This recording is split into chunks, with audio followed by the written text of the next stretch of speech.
Hello, I'm Rupert Sheldrake. I'm here with Mark Vernon. This is another one in our Science Set Free podcast series, and today we're talking about the sun. Hi, Rupert. Hi, Mark. So, Mark, I've been interested for a long time in the question of, is the sun conscious?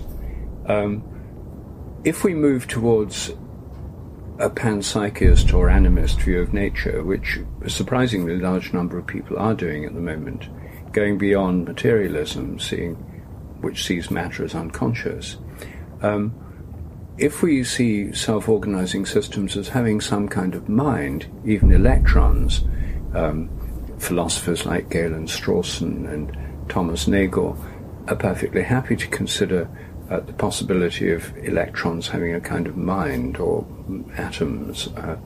And Alfred North Whitehead discussed this at some length. This is surprisingly a debated topic at the moment. If we look at that, and then we say, well, all right, let's look at big things that are self-organizing, not just small things, we enter an area of debate which is not much explored in the modern world. And what I think focuses it best is the sun, because the sun's undoubtedly a self-organizing system. It's highly active. It has a tremendous amount of electrical and magnetic activity in it and on its surface. We normally think of the complex electromagnetic activity of our brains as being the interface between the mind and the brain and the body. The sun's got more complex electromagnetic activity. So all this raises the question, could the sun be conscious? And in the past, many cultures have taken it for granted that the sun's conscious. I mean, after all, it's a god or a goddess in many cultures. In Japan, it's a goddess. The moon is a god and the sun's a goddess for the Japanese. In southern Europe, in the mythology of Greece and Rome, the sun was a god and the moon was a goddess. In northern European mythologies, like in the Baltic area, the sun was a goddess. And it's interesting that in northern European languages, like German, the sun is feminine, die Sonne. And in southern European languages, like French, Latin-based languages, the sun's masculine, le soleil. So I think it's clear that people in the past thought of the sun as a god or a goddess or a living being, some kind of conscious being with whom we're related. And in India, there's a whole variety of practices relating to the sun. One of them is the sun prostration, the yoga exercise, which I've done myself for more than 40 years, Surya Namaskar.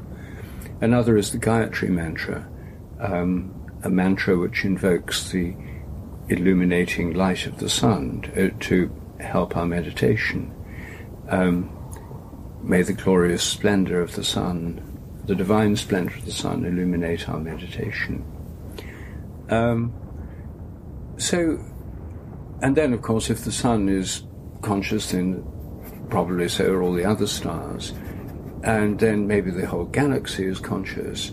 And this leads us into a completely different sense of consciousness or mind in nature by thinking about parts of nature that are bigger than us, rather than the usual debate is about things that are much smaller than us. So I know that you've been thinking about Egypt a lot and the Egyptian religion. I wonder what your take on this is in relation to the sun and what the Egyptians thought of the sun. Yeah, well, it's a very fascinating and quite complex area in a way. I think that Egyptian religion was very, very influenced by the sun for the very obvious but immensely powerful reason that ancient Egypt civilization was stretched up and down the Nile, which is pretty accurately north-south, which meant that every day the sun rose in the east, you saw it rising, and then you saw it setting in the west. So you were very conscious of the difference between the sunny day and the night. I think in ancient Egypt you're also very conscious of the difference between life and death, because as you immediately see if you go to Egypt even today, the life of the Nile ends really very abruptly and turns into desert, even within a few meters. So that barrier between life and death was as keenly experienced as a barrier between night and day. And I think that a lot of ancient Egyptian religion was about exploring how that very physical experience, sort of every day and night, could be used as a way of exploring what can be called a sort of participative consciousness in nature. We've used this expression before. I picked it up from Owen Barfield's The Inkling, and his idea that, say, around 1000 BC at least and before, human beings' experience of life was not the same as ours. There weren't the divisions between the inner and the outer, between the mortal and the immortal, between subject and object, but that people experience life as a kind of constant flow through all these things. So, for example, in ancient Egypt, it's very common for people to talk about their life being in their limbs. They don't actually have a whole sense of the human body. It's much more fragmented than that. For us, there's no sense of I, for example. And I think that one way of understanding that is that your sense of integration actually came from the outside in rather than from the inside out, as we tend to think of it. That you're belonging in society, and hence, the very powerful shaping hierarchy of ancient Egyptian religion. It wasn't oppressive. I think it gave people a sense of self, and, as it were, held things together in a psychological sense as well as in a sociological sense. But also, I think your involvement with nature, your participation in nature, the animistic side, was very much knitted together with your sense of self. So you experienced the gods, like, for example, the sun, not just in the physical warmth on your face, but also as an engagement with the god. There wasn't much like today. We might have a thought about the sun, how it's uplifting, or it warms the soul as well as the body. But I think this would be experienced directly as a spiritual warming. And so the sun becomes associated with things which it's still associated now with goodness and light, those kind of qualities. So it's very interesting how we can remake or reconnect or sort of rediscover this sense that the cosmos, and the sun in particular, might be a living entity as well as a physical entity, when we have this very powerful sense of me and not me, the inner, the outer, the dead and the alive, which has value. I mean, the difficulty here, which Barfield really recognises, I think, is that really has value. So, for example, one of the things about ancient Egyptian society was that it was very, very structured. And if you were born pharaoh, then you would go through the initiation rites, as it were, and even start to call the sun your father, and know the sun's body as your body, as the Litany of Ra puts it. But if you were lower down the chain, certainly in the Old Kingdom, that's where you lived and died. Now that begins to shift through into the New Kingdom. There's a kind of democratizing of these rites that I think people went through in order to know this identification with the gods and with the sun in particular. But for us, another couple of thousand years on, we have the advantages of a very powerful sense of the individual, which of course comes with scientific investigation. To be able to take a step back and objectify the world is a very important shift in consciousness that enables science. But how we bridge back again to what Barfield called final participation, I think is the kind of the nub of the problem. And I guess when people hear you talk about is the sun conscious, part of the shock at that is that seems to throw everything I feel about the way the world should be into question, or does it open up a completely new possibility? That kind of experience, that this thought can have, because in a way it's doing nothing less than trying to reconnect or remake. I think it's got to be remake. You can't go back, I don't think. But to try and discover a whole new sense of what it might be to be alive, in fact. Yes, well, I think so. I mean, the sun, if the sun's conscious, then the solar system is like the sun's body. All the planets are obviously orbiting around the sun. And within it, there's a whole area filled with the solar wind, which is not just the light of the sun, but a stream of charged particles that the sun's giving off the whole time. When there's a solar flare or a coronal mass ejection, there's more of them. and when one of those hits the Earth, or one of these increased flux of the solar wind, then we get lots more lightning storms, and we get much more intense northern and southern lights. So they affect the Earth and the whole outer membranes of the Earth. And round the entire solar system is a kind of membrane called the heliopause, which is where the galactic wind, which is like the solar wind, but going through the whole arm of the galaxy, it's the whole thing at a higher level, as it were, meets the solar wind, and where they interact, there's a kind of membrane around the whole solar system. So within that membrane is, as it were, the body of the sun, the extended body of the sun, with which the sun is primarily concerned. Now, it may be that the sun actually knows what's going on within the solar system, because how would it know? Well, it may be that its mind is sensitive to electromagnetic fields. I mean, our minds are. We see by bringing electromagnetic fields into focus, and when we look at a tree out of the window, I mean, the light from the tree is an electromagnetic vibration. It's condensed by the lens in my eye into a two-dimensional image, and changes happen in the brain, and I construct this three-dimensional picture image of the tree, which I project out to where the tree is. There's a sense in which my eyes and my brain and my mind are bringing to consciousness the electromagnetic field. It may be that the sun can do that throughout the whole solar system. And if that's the case, then it would know everything that's happening electromagnetically. That would include what's going on inside your brain and mind, because that's an electromagnetic pattern. It could be that it's sort of omniscient within the solar system, because everything within the solar system is interacting both with its electromagnetic field and its gravitational field. So, what I think this does is gives us a sense that our lives are part of a much greater conscious whole. But that's not the end of it, because the sun is like a cell in the organism of the galaxy, and the galaxy may have a galactic mind. And then there are clusters of galaxies. They may have galactic cluster minds, and then there's the entire cosmos and a cosmic mind. And we're within all those. I think the normal view that we have is that we're sort of mental life is on the inside, and if God or other minds exist, they're some kind of external beings. But I think by starting with the sun, and thinking about this from the sun, we feel how we're within the body of the sun. We're in something much larger than ourselves. Of course, we're within the body of the earth. That's the most immediate reality for us. And within the earth's field, the magnetic field, within its atmosphere, within the earth, very much within its gravitational field. So it helps us to see that we're actually in larger systems than ourselves, and we're in the cosmos.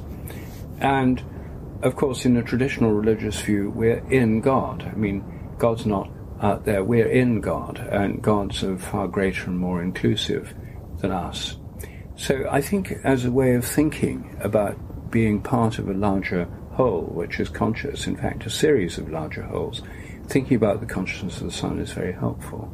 So I wonder whether this way of thinking about it might be useful. And this is taking a lead from Plato, because I think Plato tried to remake a lot of ancient Egyptian insights. Broadly, the story is that after Socrates' death, he travelled around the Mediterranean, really very disillusioned, I think, because of what Athens had done to Socrates. And there's a lot of evidence, both in his own texts and also otherwise, that he went to Egypt and engaged very profoundly with Egyptian religion, but felt that it needs to be remade for a new time. And I think one of the things which he did was he developed this notion of the difference between matter and mind. Now, I don't think he was a dualist in the way that, and again, a couple of thousand years on, we've developed the sense that matter and mind are really very radically different. And that's sort of quite a challenge for us when it comes to understanding consciousness and so on, of course, which we've talked about. But I think that what he felt was that matter is a kind of manifestation of mind. That much like you might say architecture is frozen music, when you go into a beautiful building, as it were, you almost hear the building as well as see the building physically in front of you. So too, he felt that matter was a kind of tangible manifestation of mind. In philosophy, it's the idea known as idealism. And I think that he picked up the idea in ancient Egypt that the sun disk is itself just a manifestation of the sun god, of Ra, the sun god. And that this distinction helped him to both approach the natural world, as it were, in a more scientific way, a proto-scientific way, you might say. So it could be sort of studied, but at the same time could be participated in, because, as it were, one of the blessings of the sun, in its warmth and in its light, metaphorically and physically, can be understood as a tangible manifestation of the blessings of the sun god. So when you say that we're physically in the solar system, in the sun's body, maybe that's just a manifestation of being in a divine body. And of course, even in Christianity, the sun is likened to God. Jesus Christ can be likened to Apollo, for example, who's the sun god in Greece. In fact, I go to Southwark Cathedral, and right at the east end of Southwark Cathedral there's an enormous stained glass window with a young Christ. And whenever you see a young Christ in a cathedral, you know it's harking back to the Apollo line of identification with Christ, as opposed to the Zeus line when he has a beard, or the emperor having a beard. So that's still alive, that link between Christ and sun. And I quite like this idea that the material is just a manifestation of the larger consciousness, the mind. I think one more thought. I think it gets around some of the complications with things like panpsychism, because my sense of panpsychism is that Galen, Strawson and others are trying to stretch a basically materialist framework to the limit, and at the limit of panpsychism it just sort of falls apart. If you've read Strawson, I know, and I always get that sense that, wait a minute, is this still materialism, or is it idealism? What is consciousness primary, or is there, it all feels like it unravels. Yes. Because, and in a way, it's doing materialism a service, because it's pushing it to a limit and saying, actually, the framework doesn't work. But I like this idealism where mind is, as it were, at least the logically primary thing, you might say, that then has this manifestation in material forms. Much like we're material manifestations of minds as well, of course. And as we get older, the lines of our face show our soul, you might say.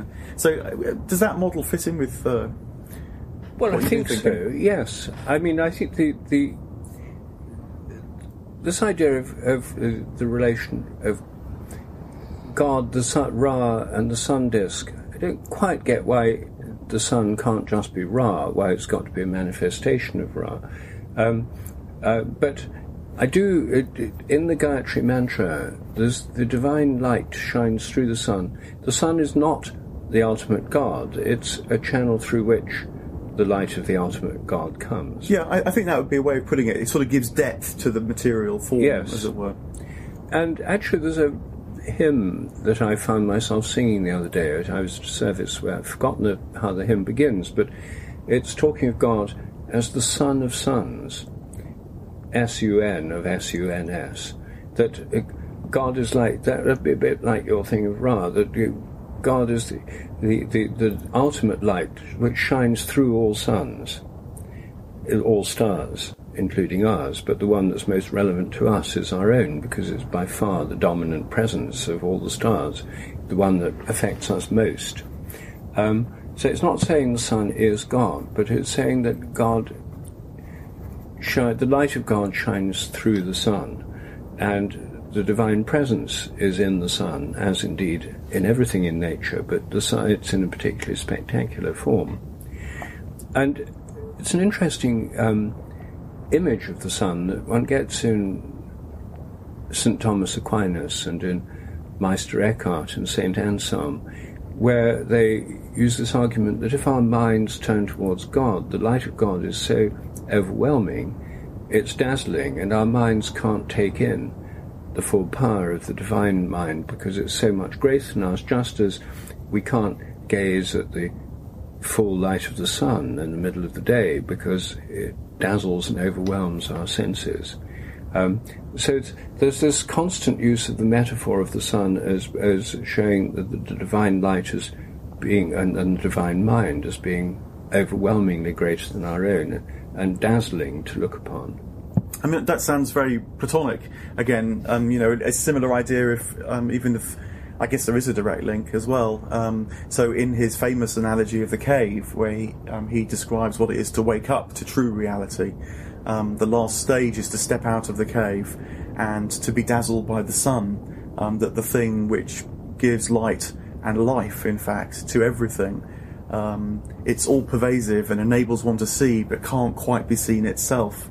So that's a very, powerful kind of metaphor. That then in monotheism, I guess, the idea that the Son of Suns is a monotheistic take on the older god of Ra, I guess. Yes. That the sustainer of all things will shine through all things. Metaphorically, in all sorts of ways, maybe even in us, but literally, in the case of the sun, I suppose that would be understood in that way. Yes, I think for me this was a kind of breakthrough when I saw that it's literal. It's not just symbolic. The sun isn't just a symbol of a divine light which is somehow completely different from the actual light of nature. The actual light of nature is the divine light, because otherwise one has a God that's kind of completely separate from nature. And of course we've grown up with the idea that nature is a mechanical autonomous system, and God's at best a kind of optional extra who may have designed it in the first place. That's the idea many people have. But I think that if we're to have a realistic idea of God, and God in nature and nature in God, then the light of the sun is the light of God. Yeah, and Barfield's work, Owen Barfield's work on metaphor actually supports that, because one of the things which he does is look at words like light, like breath, spirit, and argue, in fact, that what we tend to think of as a metaphorical meaning, that the inner light as well as the tangible light, actually he argues that in this participative mode there was no distinction. So in Hebrew, ruach can be translated both as spirit and breath. And we're inclined to think, but which is it? But back then, as it were, there wasn't which is it, they were the both. But with, I think, the added inflection that to really appreciate the light of the sun is to see the light of the God. It's, again, to give it that real sort of depth, channeling, as you were saying. Yeah, so we can sunbathe, and, that gives us a certain sort of physical experience, but to really bathe in the sun would be to sort of worship the sun, I guess, because it would be opening to the spiritual dimension of the light as well. It's interesting, isn't it, that Christian churches traditionally face east, so that the light of the sun in the morning shines through the east end over the altar of the church. I mean, they're deliberately oriented east because they deliberately have this solar orientation. So in that case, I suppose that, I don't know how much they thought out the theology, but it was clearly that the churches and cathedrals as temples have this orientation to the heavens, as Stonehenge and megalithic stone temples did. They had these solar orientations, and long barrows like Newgrange. They tied in the human seasonal and ritual and festival cycle with the life of the sun, which of course is the dominant influence on the life of the earth. And that's a form of participation, and of course we can still participate in these things through the seasonal festivals, which our main festivals are still related to the seasons of the year. Yeah, I mean, the immediate one that comes to mind is the Easter Vigil, where the new flame, the new light is lit, and the candle and so on, and I don't know off the top of my head, but I bet the hymn that's sung as the candle is lit, I forget the name of it now, but the very famous sort of liturgical hymn at that point, I bet it includes reference to the sun if we had it to hand. But I wonder as well whether another side to that is how the sun contrasting with the darkness is really important as well. that the sun does rise at the east ends of the church, but it rises out of a kind of death. And in ancient Egypt, that circularity, the journey into the underworld, was identified with the night, and also death was identified with journeying into the underworld, which actually wasn't a place of death as we would commonly mean it now, no life. It was a place of, I guess to use a modern term, you might call it archetypal life, where you would encounter life forces full on and hence deified, but in order then to be able to return to the day, to live with these, much more conscious of these forces and these dynamics inside you. So again, your life was kind of grown and expanded as a result. And I think that, again, you get echoes of this in Christianity, so you don't just go to Easter service on a Sunday morning. You go first to Good Friday, and it's that process of the dying and the rising that is the full experience, the full initiation, the full kind of awakening. Indeed, the story of Good Friday has darkness falling over the land during the crucifixion, so it explicitly brings in the darkness. But that sounds like a theme for another discussion. Okay. Thank you very much. Thank you, Mark.